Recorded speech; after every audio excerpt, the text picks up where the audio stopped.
Bem-vindos a mais um episódio do podcast Pela Boca Nasce a Saúde, um podcast que vai dar que falar. Abre-te boca!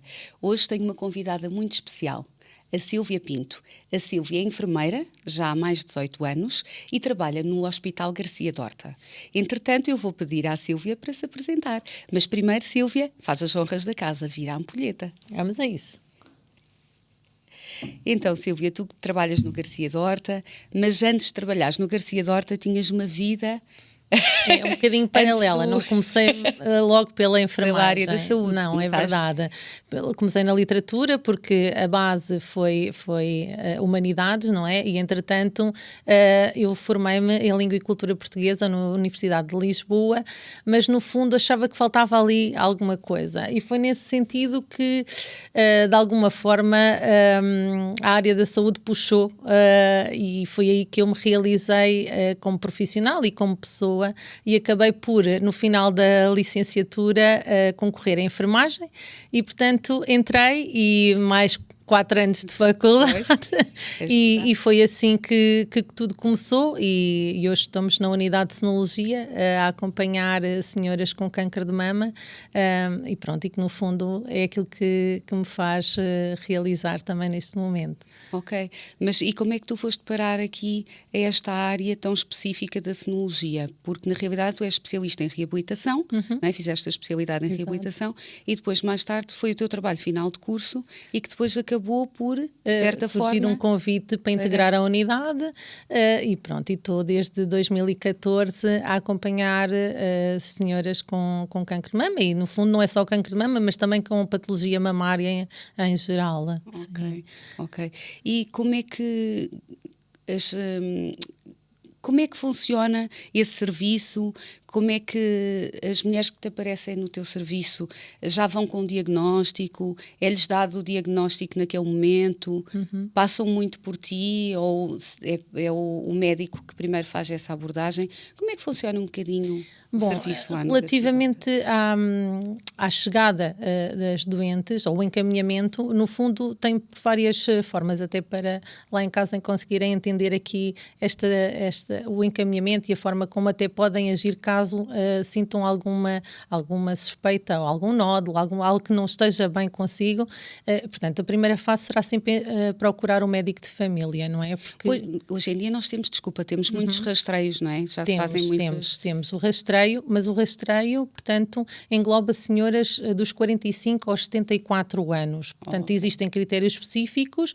Normalmente existe um contacto da parte do SNS, né? No fundo, através de telefone, mensagem, para as senhoras se dirigirem a uma unidade móvel e fazer o seu rastreio. Mas, para além dos rastreios, é muito importante nós conhecermos o nosso organismo e nós notarmos, no fundo, alguma alteração que possa surgir. E, dentro disso, uma alteração como um nódulo... na palpação. Na palpação, exatamente. Muitas vezes, a própria textura da pele, a forma e o tamanho da mama, portanto são sinais que, se eu conhecer o meu corpo, eu vou muito mais facilmente conseguir detectar algo que possa não estar bem, e aí deve contactar um especialista, né? Ou então através do médico de família fazer o encaminhamento para o hospital, onde que a triagem dessas senhoras é feita através do grau de suspeição, portanto, não é? As lesões não são todas iguais, o grau de suspeição da lesão também não é igual e, portanto, a partir daí depois é marcada uma primeira consulta médica, obviamente, para fazer os seus primeiros exames de diagnóstico. Na nossa unidade, após o diagnóstico, nós marcamos sempre uma consulta. Temos a Vamos só um bocadinho aqui atrás. E quais são esses exames de diagnóstico? Por norma, temos a ecografia e a mamografia e seguida de biópsia. Têm que ser sempre feitas as duas, ecografia e mamografia. Exatamente, okay. Pronto, é um complemento, não é? Mas o que nos dá, efetivamente, o diagnóstico é a biópsia, ok? Portanto, na ecografia é realizada uma punção não é? Daquela lesão que nos traz alguma suspeição e, portanto, o que nos dá depois no final o diagnóstico é efetivamente essa biópsia também. No fundo, quando temos o diagnóstico formalizado, portanto, temos a dita consulta de anúncio, não é? Que é feita por... É feita por médico, por norma.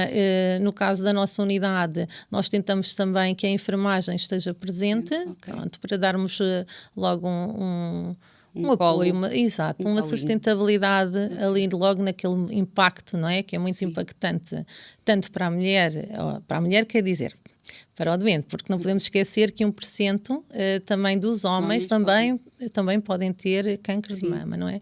E muitas vezes é também uma questão que é um bocadinho deixada como se fosse só uma doença da mulher e às vezes os homens que nos chegam já vêm numa fase um bocadinho mais uma figura pública que teve um cancro de mama, na altura foi muito falado, sim. Exatamente, e é sempre importante também salientarmos isso, porque considera-se sempre que é uma doença muito da mulher, não é? Sim. Portanto, e nesse sentido, relativamente ao que estávamos a falar, a consulta do anúncio é sempre muito impactante, não só para a mulher como para a família, não é? E a partir daí surgem todas aquelas questões. Agora estavas a dizer da família, porque é engraçado que recentemente recebi uma paciente por acaso é minha amiga já há muitos anos, e ela estava-me a dizer que teve uma suspeição e que uma das coisas que fez foi não comunicar à família. Ou seja, a única pessoa que sabia era o marido, e graças a Deus, por acaso, não era nada não se confirmou, não se confirmou, mas numa primeira fase houve logo aquele receio de comunicar aos filhos e à família para não preocupar e para não trazer aquele alarido, não é? Mas uma coisa que nós percebemos é que cada vez mais estes diagnósticos são mais precoces, de pessoas mais jovens, não é? Pessoas mais jovens. Sim, temos notado que efetivamente as senhoras numa faixa etária mais jovem têm surgido com câncer de mama. A pergunta será: o que é que estamos a fazer, não é? Que possa até induzir a um número mais crescente, não é? Para além dos fatores, do estilo de vida, sim, não é? Claro. Que eu acho que é daquelas coisas que acabamos por, no fundo, descuidar um bocadinho, porque nós, enquanto mulheres, e com os inúmeros papéis que desempenhamos na sociedade neste momento e o ritmo de vida, acabamos por fazer uma acumulação e não um delegar, não é? Nós chamamos tudo um bocadinho a nós. Exato. E depois eu acho que isso se reflete também na nossa própria qualidade de vida, não é? Isso. Nós tentamos chegar a tudo e esquecemos muitas vezes de nos cuidar de nós próprias, e aí é que é sem querer há essa negligência. Pronto, e para além dos fatores, não é? Como sim, a idade, os hábitos nocivos, a obesidade, a alimentação, o tabaco, exatamente, o exercício físico, tudo isso, sim. Olha, e o que é que tu achas que nunca deveria de faltar nesta primeira conversa, que é tida com o médico e que com a enfermeira a acompanhar? O que é que não deve faltar nesta conversa para a mulher também sentir que pode haver uma resposta, não é? Ainda que possa ter que passar por inúmeros processos, porque é um processo. E às vezes é um bocadinho longo, não é? Às vezes é um bocadinho longo, mas há situações... Portanto, há inúmeras situações, inúmeros diagnósticos dentro da mama e o cancro de mama. Temos aqui... Já lá vamos. Exatamente. Mas o que é que não pode faltar nesta primeira consulta? Eu acho que é muito importante. Verdadeiramente a esperança, não é? E felizmente a medicina evoluiu imenso, e relativamente ao tratamento do cancro de mama temos evoluído até em terapêuticas muito dirigidas para a tipologia de tumor, não é? Como falaste há bocadinho, realmente os tumores não são todos iguais e nós também não somos todos iguais.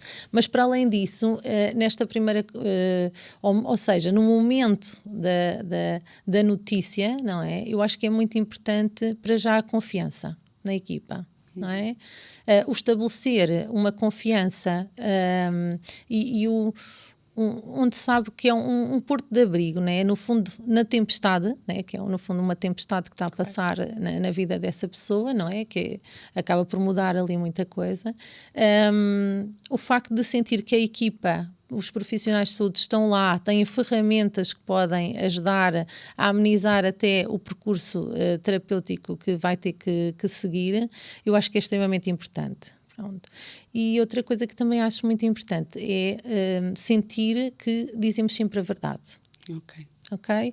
Porque o dizermos a verdade e o não esconder, claro que as coisas têm que ser ditas de uma forma tentando amenizar um pouco a situação, porque já basta o diagnóstico em si, mas ao mesmo tempo a pessoa tem que sentir que nós estamos ali a dizer efetivamente a verdade, e isso transmite depois a confiança da própria pessoa que recebe a notícia. E eu acho que é muito, muito importante. E depois, no fundo, é nós tentarmos aglutinar a família, como falaste. Nós somos, pronto, falando das mulheres, né, nós somos, no fundo, cuidadoras natas, não é? Portanto, está na nossa condição cuidar de todos. Eu brinco às vezes na consulta e faço ali uma analogia da própria galinha que mete todos debaixo da asinha e vai, não é? O problema é quando a necessidade se vira para nós, e somos nós que nos precisamos de permitir a ser cuidadas. Aí às vezes as coisas começam, e aí está essa tua doente que tentou, não era esconder, mas não dizer logo para não, pronto. E isso há senhoras que na consulta dizem, enfermeira, realmente eu não vou ainda contar aos meus pais, aos meus filhos, e isso é algo que é muito importante nós falarmos e explicar que naquele momento é preciso colo. Exatamente, o colo. Preciso isso. E a maior parte das pessoas sai da consulta extremamente abalada, mas tu disseste-me que há uma segunda consulta, tipo, passada uma semana. Exatamente. Nós para tentamos, alinhar ainda mais. Eu acho que quando se ouve a palavra cancro, não é? É tão impactante que surge uma surdez ali após essas palavras momentânea, que já não se consegue nada, assimilar nada, não é? Então eu acho que nessa primeira consulta de diagnóstico nós entupirmos a pessoa de informações, não é? Porque há uma série de informações que vão ser importantes para o percurso, a pessoa não está efetivamente disponível para ouvir. Não que não quisesse, até pelo contrário, não é? Mas que no fundo eu acho que o pensamento voa logo, não é? Voa logo. Muitas e agora coisas. Os meus pais, os meus filhos, a minha família, e se eu morrer, e se não morrer, exatamente. e se vou ficar com sequelas, bem, acho que deve de ser uma revolução, uma montanha russa na cabeça, não é? Nós acabamos sempre por achar que é importante a marcação desta consulta de enfermagem na semana seguinte, onde dizemos à senhora para escrever todas as dúvidas que tiver, e esse momento é um momento mais receptivo. É onde nós introduzimos também aqui alguns cuidados, não só do percurso em si, mas daquilo que também é importante e que está ao alcance da própria pessoa, não é? Da pessoa, não é o doente, é a pessoa, não é?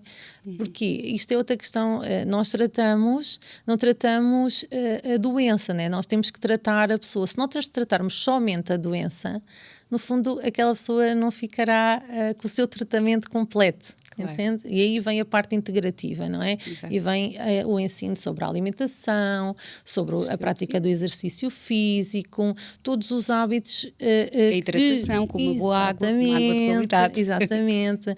a parte oral também, claro, que é extremamente importante também. E por tudo, como tu dizes aqui no teu podcast, tudo começa pela boca. Exatamente. E eu concordo plenamente nisso, não é? Portanto, a forma como não só a parte da higiene oral e em termos dos cuidados diretos com os dentes e a cavidade oral toda, não é? Tem a ver como nós mastigamos a própria alimentação, tudo isso é muito importante e que pode ou ser de uma forma, se for não corretamente realizada, pode ser menos benéfico. Um problema, sim, exatamente, mais um problema. E pode comprometer até o percurso e os tratamentos da própria doente. Sim. Exatamente. Isso é verdade. Olha, e depois do diagnóstico confirmado, quais são os próximos passos? Há essa segunda vai essa segunda consulta, onde é dada essa instrução e as pessoas já estão um bocadinho mais receptivas a ouvir todos os passos que devem de ser dados, mas existem diferentes tipos de cancro e isso também pode mudar o tipo de tratamento que é feito, não é? Exato, o percurso... Fala-nos um bocadinho dos tipos de cancro que podem existir, quais é que são assim os mais comuns, não é? E depois, porque depois há uns que requerem quimioterapia, pode ser só quimioterapia oral, não é? Outros radioterapia, outros cirurgia. É relativo, pronto, como... Em relação à tipologia e à biologia do tumor da mama, existe uma grande diversidade. Existem os tumores que são hormonais, ou seja, aqueles que nós dizemos que os receptores hormonais, a progesterona e o estrogênio são positivos, pronto. E os tumores não hormonais, por exemplo, como o triplo negativo, ok? E ainda temos tumores que são RB2 positivo e que, no fundo, é uma proteína que também faz ali o aceleramento e o crescimento anormal da própria célula, da proliferação da célula. Pronto. E aí temos, felizmente, já a terapêutica muito dirigida. Pronto. Relativamente aos tratamentos, a quimioterapia, temos a quimioterapia, não é? E aí, efetivamente, o prognóstico e o percurso terapêutico relativamente ao tratamento não pode ser só tido pela biologia somente do tumor. Portanto, como estavas a perguntar, o que é que, após o diagnóstico, o que é que acontece? Nós sabemos o que é, não é? Pois, através da biópsia. Exatamente, e agora precisamos perceber como é que está, se temos uma doença que está localizada, se temos uma doença que já está num estadio mais avançado, e isso também vai acabar por influenciar depois o próprio tratamento, ok? E, portanto, temos senhoras que precisam de fazer, por exemplo, quimioterapia neoadjuvante antes da cirurgia, seguida de cirurgia, e a radioterapia também, ok? Se for hormonossensível, podemos ter a hormonoterapia também depois associada. Portanto, isto não é tão simples, não é? Porque existem... Não é. Por isso é que começámos por dizer que, efetivamente, a doença não é igual para todos e nós também não somos iguais, não é? Exato. E, portanto, cada um depois... tem que fazer o seu percurso de forma individualizada. Pois, porque há mulheres que passam primeiro por uma cirurgia, há outras que primeiro têm que porque fazer depois tem a ver também com o tamanho da lesão, se permite, nós tentamos sempre fazer o máximo possível de um tratamento conservador a nível cirúrgico, não é? Porque se for possível tratar, não é? E mantermos efetivamente a mama, não é? Isso para a mulher é muito impactante. Portanto, ela vai conseguir fazer o seu tratamento, mas manter em termos da sua autoimagem, da sua autoestima, não é? Porque é algo que abala muito, não é? Por exemplo, uma mastectomia, mas mesmo com uma reconstrução, a reconstrução, quer dizer, nós ficamos sem a mama. Não é? Sim. Ok, em termos visuais, é verdade que tu vês uma mama, mas não é, é diferente viver com uma prótese do que viver com a tua própria mama. Portanto, eu acho que tem sempre impacto, ainda para já, porque são as cicatrizes, tudo isso acaba por te voltar ao momento da doença, não é? E olha, a saúde oral devia de ser avaliada antes de começar os tratamentos oncológicos. Porque é que isso ainda não é uma prática tão corrente? Porque e eu estou sempre aqui a fazer com que as pessoas entendam esta questão, esta importância da saúde oral, porque efetivamente uma pessoa que esteja a fazer quimioterapia ou radioterapia pode não poder fazer intervenções mais graves, mais invasivas, por risco de osteonecrose dos ossos maxilares e tudo isso.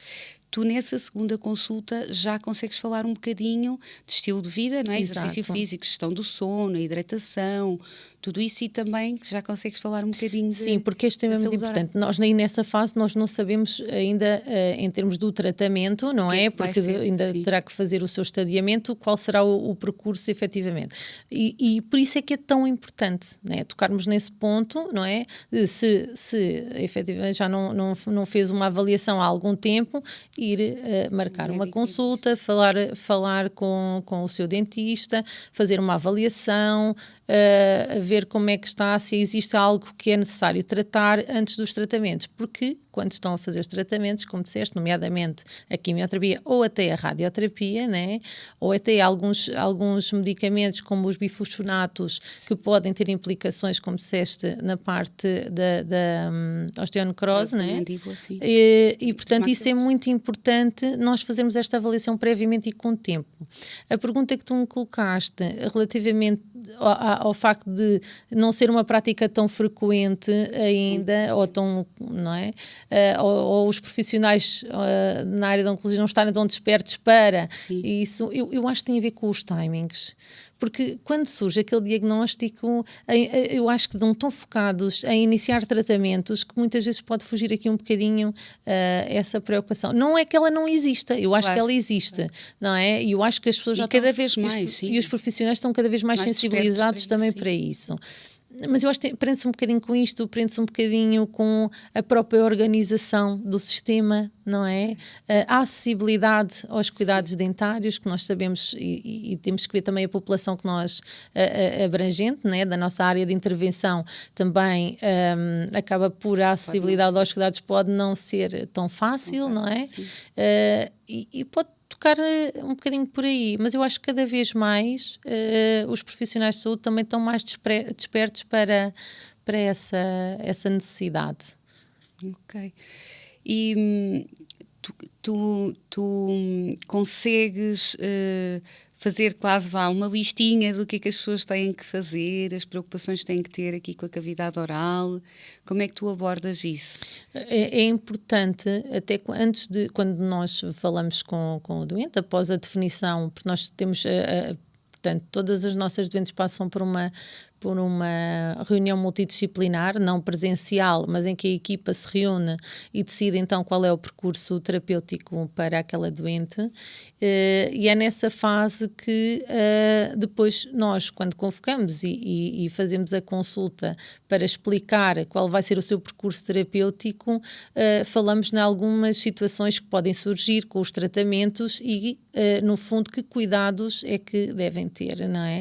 Okay. E relativamente à área da cavidade oral, portanto, é muito importante. Temos as mucosites muito associadas à quimioterapia, à inflamação gengival também, até se existe alguma cárie, a progressão dessa cárie vai ser muito mais rápida, portanto, daí a avaliação prévia ser tão importante, ok? A xerostomia também. Sim, a xerostomia e a falta de saliva. Exatamente, que as senhoras referem muito isso, e até as alterações a nível do paladar, não é? Que altera muito. Portanto, é importante que alguns cuidados, como a higiene, a lavagem e a escovagem dos dentes 2 a 3 vezes por dia, após as refeições, os bochechos de água com sal, que pode ajudar. Pode ajudar. Portanto, eu acho que são coisas que estão ao alcance de cada um de nós e que podem facilitar todo o percurso e evitar... Sim, porque na realidade falaste aqui nos tumores que são hormonossensíveis, e nós sabemos que a progesterona e os estrogénios podem influenciar muito o microbioma oral, não é? Exato. E estas alterações e estas oscilações do microbioma oral podem levar a níveis de inflamação que, pela corrente sanguínea, depois podem afetar outras zonas do corpo. Portanto, aqui quando falamos da boca, e tu referiste muito bem, não é pela boca que tudo começa, não é? Portanto, e também é pela boca que nasce a saúde, é pela boca que nós comunicamos ao paciente o seu diagnóstico. Então, a boca, a comunicação, a mastigação, a fala, tem aqui tanta... É tudo pela boca, não é? Portanto, tem aqui tanta coisa para explorar. E por isso é que, no fundo, eu acho que cada vez é mais importante haver estas equipas multidisciplinares que consigam, de alguma forma, passar esta informação tão importante ao paciente, passar o fio dentário, utilizar o escovilhão, se houver espaços para passar o escovilhão, escovar os dentinhos, pelo menos 2 a 3 vezes ao dia durante 2 minutos, fazer os bochechos caso seja necessário. Eu recomendo muito a água e sal e o oil pulling, para também não usar desinfetantes muito fortes, também vão alterar, e se tiverem álcool também vão alterar aqui o microbioma oral. Portanto, é importante também ver que tipo de produtos é que a pessoa vai utilizar durante esta fase. E acontece também o facto de a pessoa estar com a mente tão ocupada com tanta coisa que está a acontecer naquele momento que se esquece, mais uma vez, dela própria e do autocuidado, negligencia a escovagem, e há os casos de gengivite e que depois podem evoluir para periodontite, e depois com a quimio e a radioterapia haver aqui outro tipo de complicação. Portanto, eu fico mesmo super feliz e por isso também convidei, não é? Porque para além de já sermos amigas há muito tempo e tu teres esta noção também da importância da saúde oral, até porque o teu marido também é médico dentista, tal como eu, e trabalhamos juntos, e a importância que tem a saúde oral, que às vezes outros profissionais podem não ter tanto esta consciência, também porque não têm em casa o marido dentista, não é? É verdade. Então, isso é uma grande vantagem. Ó Silvia, que bom que eu acho que conseguimos fazer aqui todos uma boa equipa, e de alguma forma também, em algumas pessoas que têm um bocadinho mais receio ou têm mais dúvidas, tu também podes encaminhar e dizer, olha, vai ter com esta pessoa ou com aquela. Eu quando falo no encaminhamento é mesmo no sentido de, às vezes vemos que as pessoas se sentem tão perdidas. Estão perdidas, sim. E do género, este dente já me dói há tanto tempo, eu nem vou mexer agora, não quero mexer. Mas às vezes pode ser uma porta, tem receio, não é? Exato, não é? Portanto, e quando estão a fazer os tratamentos, também é importante manter a vigilância, não é? Pois. Porque, imagina, se existir algum processo inflamatório constante, não é? Porque as defesas, por exemplo, na quimioterapia, as defesas estão muito mais reduzidas, não é? E a probabilidade até de desenvolver alguma inflamação ou infecção acaba por poder acontecer, não é? E, portanto, eu acho que a avaliação até regular com o seu médico dentista é extremamente importante, não é? Claro que esse acompanhamento tem que ser também sempre abordado com o oncologista, não é? Porque existem alguns procedimentos que não se podem, como disseste há pouco, realizar, não é? Porque acarretam alguns riscos durante a quimio, mas se existir um trabalho de equipa, não é? Eu acho que quem vai favorecer é a própria doença. Depois, porque eu agora ia dizer, uma infecção oral não tratada pode complicar ou atrasar um tratamento oncológico, não é? E não é isso que nós queremos, efetivamente, não é? E, portanto, daí que o trabalho, a equipa neste sentido também é muito importante. Sim, e hoje em dia também sabemos que já há uma grande evidência científica, não é? Sobre esta relação da boca e também do cancro de mama, não é? Há alguma evidência, há estudos que nos falam desta relação. E na questão da inflamação crónica também, não é? Porque quando nós temos uma inflamação generalizada, exatamente, acaba por potenciar. Ela não está diretamente ligada, né? Mas potencia o crescimento anormal da célula, ou seja, no fundo acaba por condicionar, não é? E isso, acaba por comprometer a nossa saúde e favorecer aqui. E na tua prática clínica, tu sentes que há necessidade de integrar a medicina dentária no acompanhamento oncológico? Cada vez mais. Cada vez mais, não é? Cada vez e mais. de haver lá também na equipa um médico dentista. Isso era ótimo.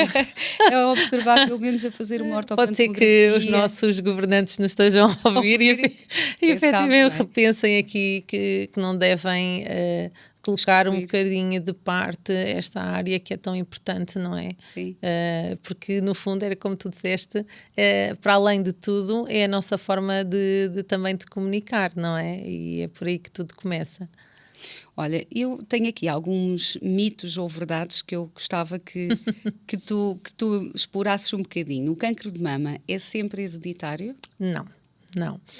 Efetivamente, temos 10% dos tumores, dos cânceres de mama que têm origem hereditária, não é? Existem as mutações que podem efetivamente desenvolver um câncer de mama, mas temos aqui a epigenética muito mais, muito mais a favorecer esta questão do tumor da mama, não é? Eu costumo dizer que 10% é genética. E o resto fazemos nós. O resto fazemos nós, ou não. Ou não, não é? Okay. E, portanto, não, efetivamente não é, é um mito, não é? Não são todos hereditários. E se não houverem sintomas, não é preciso fazer rastreio? Mito ou verdade? Um mito, não, erradamente mesmo, não é? Claro que é necessário, como dissemos no início, muito importante conhecermos o nosso corpo, não é? Para detectarmos e termos a prática regular de fazer o autoexame, não é? Nós próprias fazermos a palpação, exatamente, e claro, e cumprir o rastreio, porque o rastreio, temos a faixa etária dos 45 aos 74, mas infelizmente temos mulheres com câncer de mama muito mais jovens, portanto, do que essa idade. Portanto, é muito, muito importante, para além do rastreio, não é? Nós fazermos a nossa parte enquanto conhecedoras do nosso próprio corpo, não é? E identificarmos e procurarmos um especialista o mais precocemente possível. Isso é outra coisa que eu gostava também de salientar, era não desvalorizar aquilo que nós sentimos, não é? E às vezes nós temos um bocadinho o sexto sentido nas mulheres, não é? Sim. E não desvalorizar isso. E se algo sentirmos que não está bem, é procurar mesmo um especialista. Se estiver tudo bem, ótimo, mas ficamos já tranquilas, não é? Claro. Olha, e durante os tratamentos oncológicos, não se deve ir ao dentista, mito ou verdade? É um mito. Eu acho que, como já temos vindo aqui a dizer, o acompanhamento deve permanecer ao longo de todo o tratamento, até para detectarmos algo que não esteja bem e podermos agir em conformidade, não é? E tratar sem comprometer o próprio tratamento, por exemplo, de quimioterapia, não é? Exatamente. Portanto, acho que sim, que é para manter. A saúde oral pode impactar a saúde geral e o risco oncológico? É um mito ou uma verdade?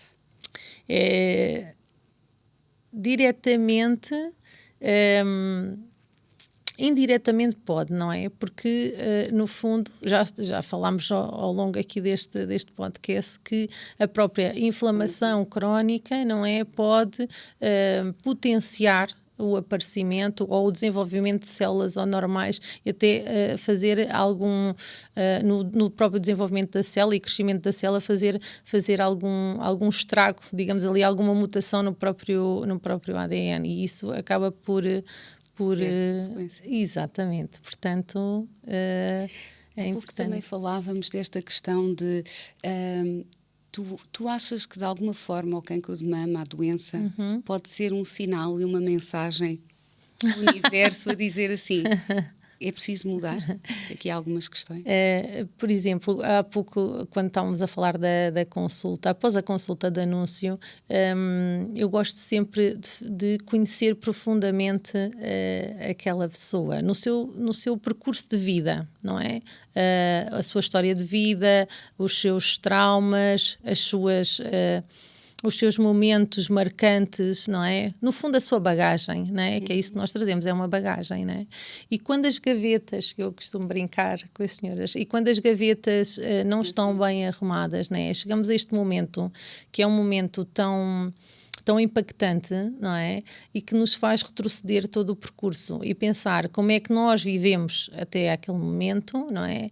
E o importante é o que é que vamos fazer dali para a frente, o que é que vai mudar, o que é que aquilo nos trouxe, não é? Então, a doença pode ser uma mensageira, não é? Exatamente, e então é pensar como é que eu vivi até agora e se eu quero continuar neste ciclo, ou se realmente este momento que é difícil, não é? Mas que me trouxe quase uma retrospectiva e um pensamento profundo, não é?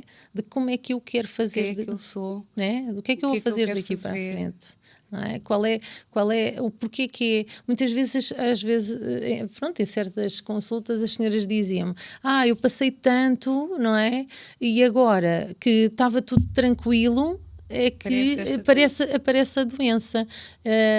E parece que é mesmo na bonança, né, da vida que às vezes temos estes marcos, mas é para nos fazer um bocadinho refletir, não é? Não é um momento fácil, não é? E mesmo... pronto, porque isto depois a gente coloca, eu costumo dizer, a gente coloca a semente, se a pessoa faz florescer ou não, é com ela, não é? Nós não vamos obrigar ninguém a fazer este exercício. Exatamente, quanto mais os outros, não é? Não vamos ser achar que vamos... Não, pronto, nós colocamos a semente, eu brinco e digo, olha, eu coloquei a semente, agora está nas suas mãos fazer florescer ou não, não é? Porque não é fácil, e mesmo arrumar essas gavetas que estamos a falar, não é fácil. Não, e há outra coisa que eu agora também me lembrei, Sílvia, que é também super importante nós referirmos aqui, que é mesmo a vida de casal, a relação sexual, a relação com o marido, as coisas mudam também um bocadinho, não é? Mudam. E depende, pronto. E também depende da relação que tínhamos até ali, não é? Portanto, é algo que abala, não é? Toda a libido tem um abalo, não é? A mulher acaba por se centrar está também... mais cansada, há ali uma fadiga. Pronto, e naquele momento que está a viver, e tudo isso, não é? Tem implicações na dinâmica familiar, não é? Nas suas tarefas. Nas suas rotinas, vai haver mudanças. E até com os filhos, não é? E a parte da sexualidade muitas vezes também fica bastante abalada, não é? Portanto, até em termos mesmo a falta de lubrificação, também, tudo isso. Existe também esse apoio na consulta da mama para... Nós tentamos sempre abordar esse assunto. Acho que também é algo que precisa ainda de ser explorado, sim. Mas que tem muito impacto na qualidade de vida daquela família, não é? Daquele casal, como casal, não é? Não só para a própria mulher, mas para o companheiro, para quem está ao lado. Sim, porque imagina um marido, vou dar aqui um exemplo, que toda a vida foi cuidado, não é? Que tem uma mulher-mãe, quase. É isso. De repente aquela mulher passa para um lugar de que precisa de ser cuidada e ele também fica ali meio perdido. Por isso é que também é importante chamar o marido à consulta e falar nestes temas, não somente, claro, individualmente com a mulher, mas integrar o companheiro, porque é algo que pertence aos dois, não é? Claro. Que influencia a própria dinâmica entre casal, não é? É como os filhos. Há mulheres que optam por... a primeira reação é não contar aos filhos. Eu tenho pacientes que os filhos não sabem que elas tiveram cancro. Obviamente que a pessoa tem sempre que fazer a sua escolha. Não estava a falar especificamente do cancro de mama, mas outro tipo de cancros eu tenho pacientes que não contam. Mas eu acho que é importante integrar, mesmo com crianças mais pequeninas, não é? É importante falar sobre isso. Porquê? Porque a criança tem uma imaginação muito fértil e o medo da perda... para já nós nunca podemos desvalorizar a criança. A criança está a brincar, mas consegue captar uma série de informação, não é? informação, e nós achamos que ela nem está a ouvir aquilo que nós estamos a dizer e está, não é? Claro. E quando as coisas não são faladas, podem se tornar grandes medos, não é? E a criança, em vez de até falar diretamente, também se vai retrair, porque não sabe muito bem o que é que está a acontecer, porque só apanhou algumas frases entre a mãe e o pai, por exemplo, e o medo da perda floresce, não é? E se a mãe falar, não é? Claro que tem que adequar, obviamente, à informação, à faixa etária, ao seu filho, não é? Porque quem conhece melhor o seu filho é a mãe, não é? Portanto, adequar, mas acho que deve incluir sempre. Sim. Porque se ele sentir que estão a esconder, não é? Algo, ele não vai ter liberdade de perguntar o que é que se está a passar diretamente, não é? E ao mesmo tempo vai perder a segurança. não é? E às vezes nós notamos, e as senhoras verbalizam, o meu filho agora mudou o comportamento, até era uma criança tranquila, entretanto está mais agitado, eu não percebo bem porquê. Mas se nós não falarmos claramente com a criança do que é que se está a passar, porque isto também a influencia diretamente, claro, não é? É a sua forma de reagir, então o próprio comportamento pode ali alterar-se, não é? É uma forma de manifestação também, que ela própria está a sofrer em silêncio, não é? Sim. Tens assim algum caso, sem identificar o paciente, mas assim algum caso que tenha marcado e que te recordes? Muitos. Ao fim de 11 anos temos muitos que é muito difícil desligar, não é? É muito difícil nós não no fundo não fazermos parte, né? Eu não consigo fechar a porta do gabinete e esquecer tudo o que se passou ali durante o dia, não é? Portanto, tivemos situações, felizmente, muito, muito boas e que as senhoras voltaram e recuperaram e fazem a sua vida. E temos outras situações um bocadinho mais complexas e que, infelizmente, as coisas não correram tão bem, não é? Mas que são lições de vida. Todos os dias eu sinto que eu tenho ali lições de vida para mim. Não é? Quando as senhoras vêm e dizem enfermeira Sílvia, obrigada pelo seu apoio e está sempre aqui para nós, e eu penso, vocês não imaginam o que é que me dão a mim, não é? Porque acaba por ser tão gratificante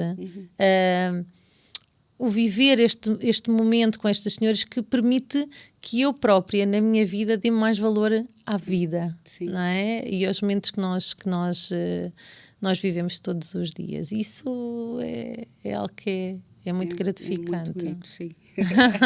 Porque às vezes acordamos já chateados, mal dispostos, e isto aconteceu e o carro avariou e eu não sei o quê. E às vezes é desvalorizar um bocadinho isso. Olha, é um dia a acontecer e os carros avariam e as chaves não funcionam e está tudo bem. Está trânsito na estrada, mas está tudo bem, a vida continua. Exatamente. Já assim algum caso muito, muito, muito especial que tenha marcado?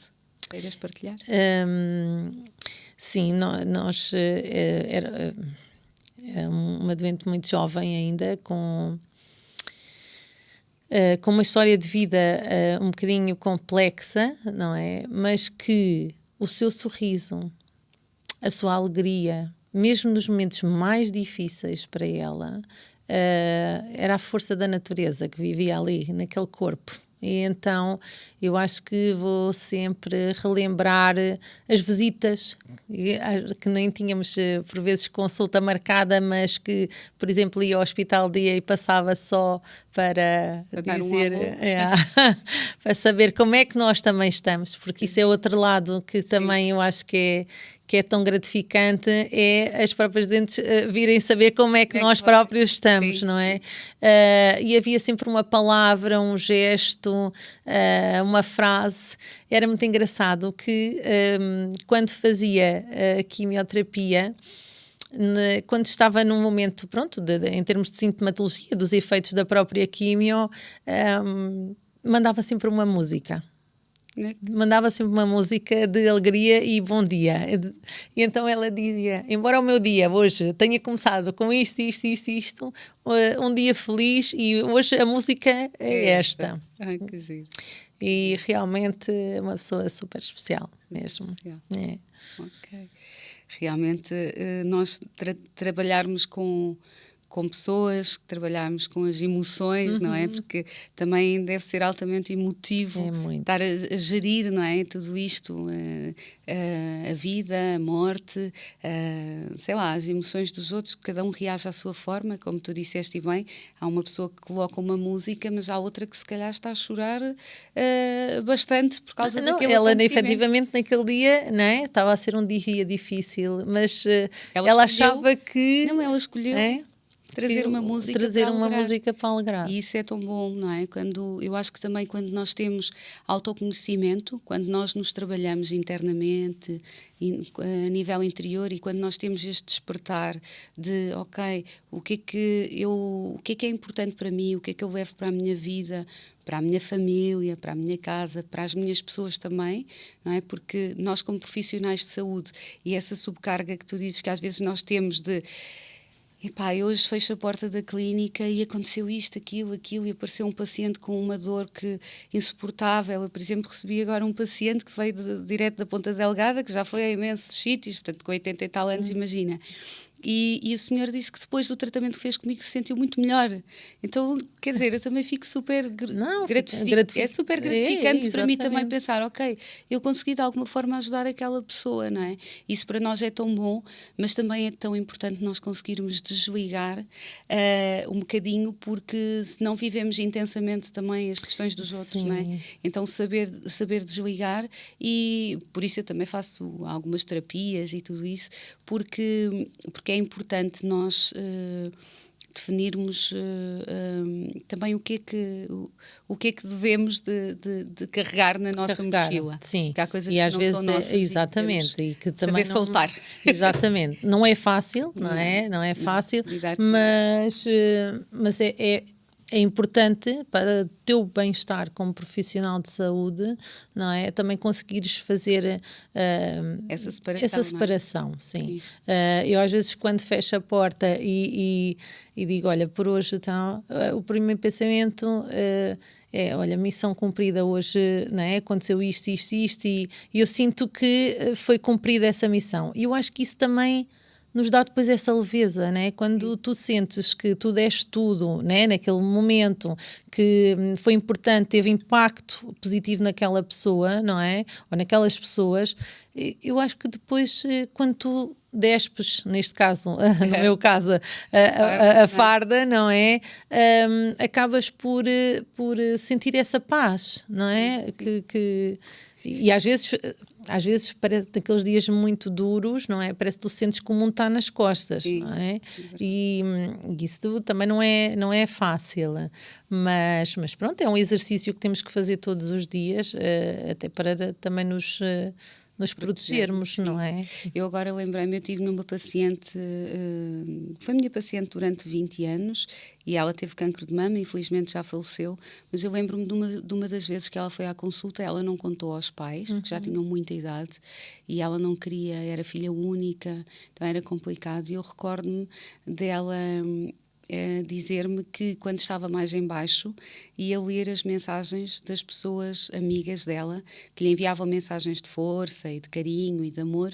Então ela diz que era aí que ela se apegava, porque ela tinha alguma dificuldade também em pedir ajuda, em expressar aquilo que estava a sentir, e ela dizia que a doença para ela notava que era vista pela família. O marido e os filhos preocupavam-se mais com ela. E eu recordo-me que, na altura, eu sentia que para ela a doença lhe trazia muitos ganhos secundários. Como é que tu vês aqui os ganhos secundários na doença, nesta doença, como o cancro de mama?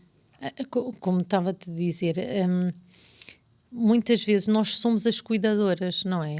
E quando se vira essa necessidade do cuidado, acaba por haver, ou há uma viragem, né? E a própria família se envolve, e a mulher também permite. Eu digo muitas vezes, permita-se, não é? Ser ajudada. Permita-se, né? Ou ser cuidado, ou ser amado, isso porque... esse papel é muito nosso de dar, receba. Agora é você que precisa de receber, não é?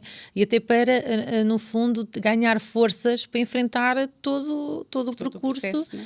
que vai ter que enfrentar. E os ganhos, às vezes, têm aí, ou da doença, quando é uma introspeção muito profunda e perceber que efetivamente é preciso fazer alguma mudança na sua vida em termos estruturais, não é? E quase como o grito do Ipiranga, não é? Que as senhoras...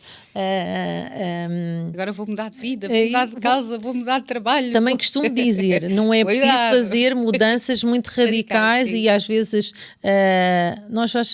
eu não sei se conhece o livro Hábitos Atómicos, portanto, e portanto às vezes são pequeninas mudanças. Nós não precisamos de mudar o mundo exatamente numa situação, mas pequenas mudanças que às vezes são mais estruturais do que uma mudança muito grande. Porque o que é que acontece e o que é que eu vejo as senhoras, por exemplo, na consulta de follow-up, às vezes... é esta alteração, o querer mudar, né? Eu venho à consulta, a enfermeira falou-me dos hábitos com a alimentação, o exercício físico, então vamos fazer tudo, né? A pessoa quer tratar-se e vai fazer tudo. E assim que vem a bonança e que a tempestade passa e os tratamentos se completaram, a senhora já está a retomar a sua vida normal, o que é que acontece? Aí é que é o ponto de viragem, não é? Aí é que a gente percebe efetivamente se foram umas mudanças estruturais com consistência ou se foi aquela mudança só na altura da tempestade, ok? E então, mas por isso é que eu digo, mais vale nós fazermos pequenas alterações que consideramos que sejam mesmo importantes e que sejam feitas de uma forma muito estruturada e consistente, do que querer agora fazer tudo e depois vem à consulta de follow-up e eu pergunto, então, como é que estamos aqui a alimentação? Pois, agora já estou aqui a descarrilar um bocadinho. Então, e o exercício? Olha, estou a pagar o ginásio, mas não vou. Percebe? Então, assim, não basta nós fazermos estas alterações e estas mudanças num momento de crise, não é? É preciso, no fundo, nós criarmos esses hábitos estruturados e com consistência. Ok, surgiu a partir dali, mas tem que ser constante. É como as restrições, não é? Nós falamos em termos da alimentação, não é? As restrições... Eu acho que não podemos ser demasiado restritivos, né? E nós ouvimos agora, temos imensas vertentes sobre a nutrição e a alimentação. Eu acho que é muito importante, mas o mais importante é adequar àquela pessoa. Pois. Ok, quais são os hábitos daquela pessoa, não é? Eu não posso chegar ali se aquela senhora, para ela era super importante comer um quadradinho de chocolate com o seu café, assim, nós não podemos restringir tudo, já basta o que a pessoa está a passar. Não é? Ok, então vamos ver dentro daquilo, exatamente, dentro daquilo que mais gosta, o que é que nós podemos aqui ajustar, ou seja, temos que criar um equilíbrio, mas perante a pessoa que nós temos à nossa frente. Claro. Eu não posso chegar ali e levar uma checklist e dizer, olha, agora não come isto, não come isto, não é? A pessoa já vem em stress, não é? A ansiedade, eu costumo dizer, às vezes a ansiedade que induzimos por todas as restrições que vamos dizer àquela pessoa, não é? Não pode isto, não pode aquilo, não. Exatamente, então casa, olha, não é esse o objetivo, não é o nosso objetivo. Sim. O nosso objetivo como profissionais é no fundo apoiar e ser facilitadores do processo, não é? E vocês na equipa também têm psicólogos? Também temos psicólogos, temos fisioterapia, também temos a área da nutrição. Já trouxe aqui ao podcast a doutora Andreia Cardoso, que ela também é psicóloga e trabalha muito na área da oncologia, e ela também partilhou os casos dela e realmente este apoio, não é? Porque no fundo eu acabo por entender que o próprio enfermeiro também é um pouco psicólogo, o próprio psicólogo também é um bocadinho cuidador, também é um bocado enfermeiro, então também misturamos aqui os papéis, tem que ser multidisciplinar. É multidisciplinar. Tem mesmo que ser. É muito importante. Olha, e que mensagem deixas às mulheres que possam estar a passar por este processo agora? Qual é assim a tua mensagem? E se quiseres falar ali para a tua câmara, diz qual é que é a tua mensagem. Por mais difícil que seja enfrentar todo este percurso, eu acho que a confiança nos profissionais, isto é extremamente importante, a confiança que tem nos profissionais que seguem, não é? Acaba por ser uma vertente muito, muito importante para que o percurso flua, não é? E, ao mesmo tempo, é ver o copo meio cheio ou meio vazio. não é? A perspectiva que nós temos perante uma doença que traz uma discordância no nosso limiar de vida, não é? Acaba por ser muito importante nós termos uma perspectiva positiva, mesmo quando não é fácil, não é? E, portanto, é sempre vermos o copo mais cheio do que o copo vazio. E, portanto, felizmente a medicina já evoluiu bastante e temos muito a oferecer. Ok, que bom. E o que é que as pessoas deveriam de perceber sobre a ligação entre a saúde oral e a oncologia, que ainda é pouco explicado, no fundo, também aquilo que nós já fomos falando, não é? Exato. De manter uma boa higiene oral, de procurar o seu médico dentista, de confiança, não é? Que possa também ajudar nesse processo, que eu acho que cada vez mais os meus colegas estão mais informados. Nós sabemos que o cancro oral, por exemplo, é a 6ª maior causa de morte a nível mundial, que a periodontite aumenta 3 vezes mais o risco de diabetes, de Alzheimer, de vários tipos de doença.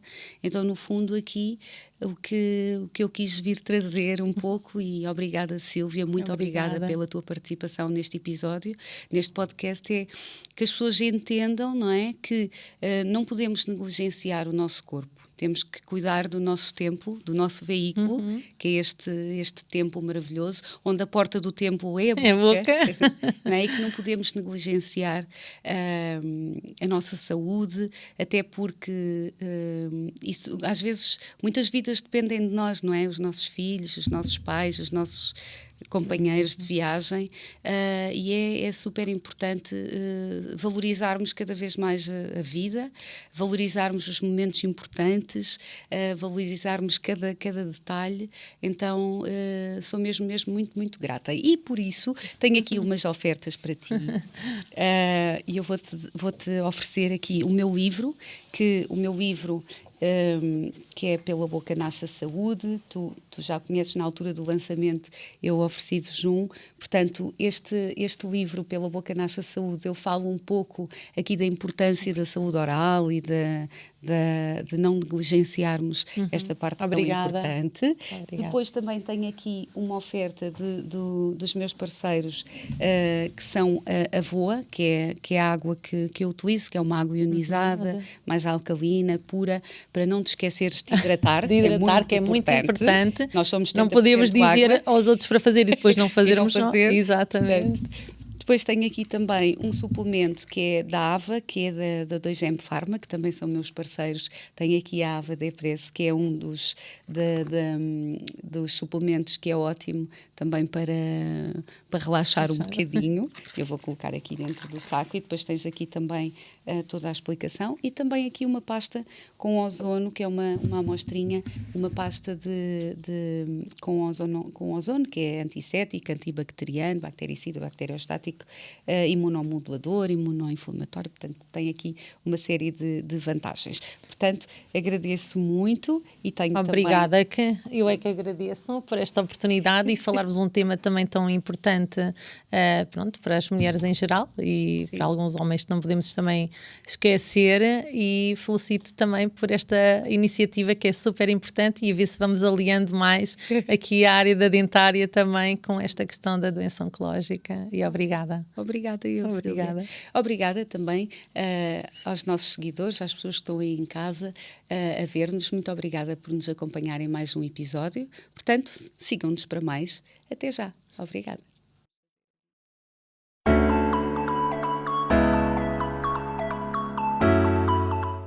O podcast que está a ouvir é uma parceria Doutora Iola Figueiredo, Editora Leia, 2M Pharma, Água Voa, Montelhano Proclínica Group Company e Dona Carlota Bijuteria e Acessórios.